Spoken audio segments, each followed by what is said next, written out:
I got my set list now. Your next comedian, he's new to the train wreck, and we love having him out. He's been very supportive, and he's doing a great job. So show him some love, Mr. Reed Hanson Street, ladies and gentlemen. Reed, look at him. He's putting on his jacket. Wow, that's kick-ass. Woo!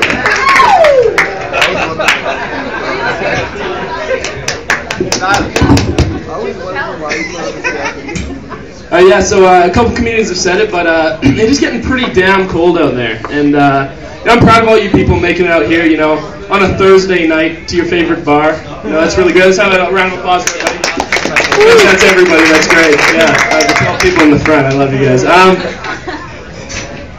I was gonna say there's some really dedicated alcoholics. That's really great. Yeah, joke worked. But yeah. I don't think I was really ready for the cold weather to come, because winter this year was a sneaky little bitch. You know, it snuck up on us. It was just hanging out. It's like, no, I'm not gonna come. Bam, just everywhere. It's just freezing.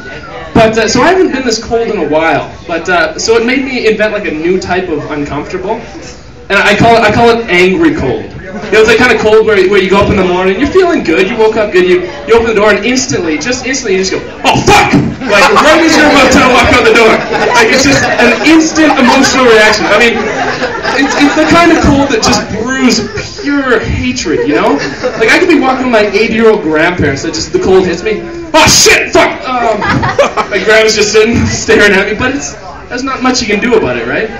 And it can just be, it's just really awful, and it can be really painful to be cold. But I've actually discovered what is the most pain a human can withstand. I've discovered what is the most painful thing in the world, and I know it's a touchy subject, because every time you bring that up, women are like, childbirth.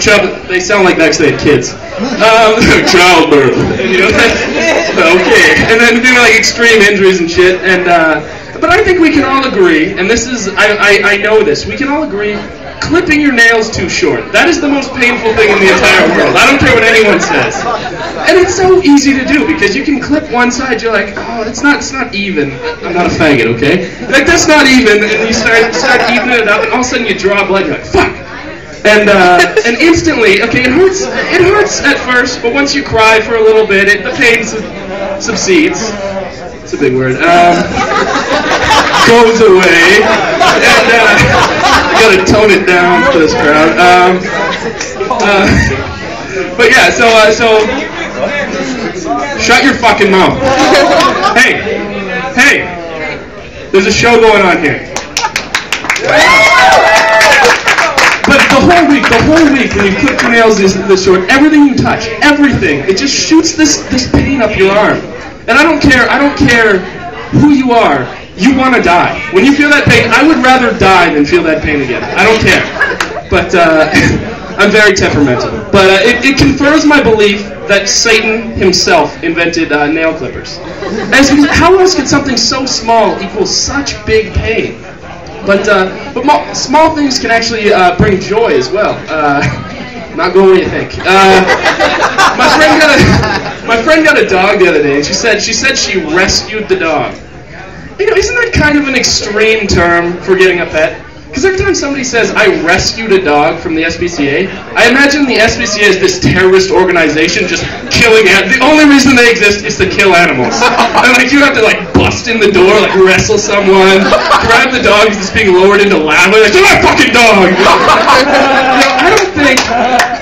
Thank you, yes. I don't think you should... I think we need a new term for it, you know, like... I was too cheap to go to a breeder. Like, something like that, you know, just something general.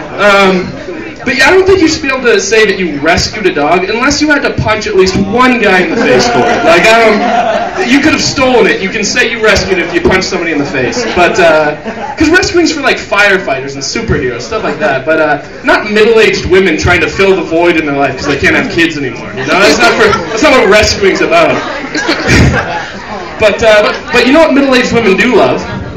Elvis. Yeah, that's where you thought I was going. But I'm also a fan of Elvis. But, you know, the thing is, every time you bring up Elvis, someone's going to mention that he was the king of rock and roll.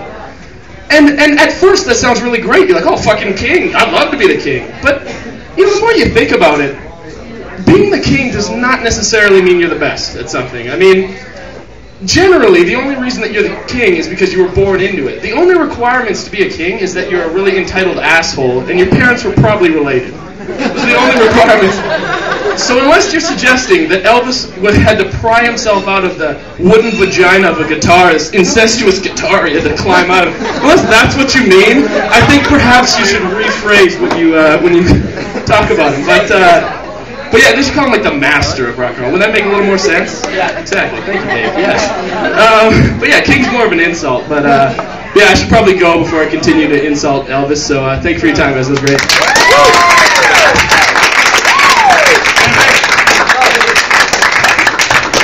Hey, I'm glad you put your jacket on. Let's hear it for Reed.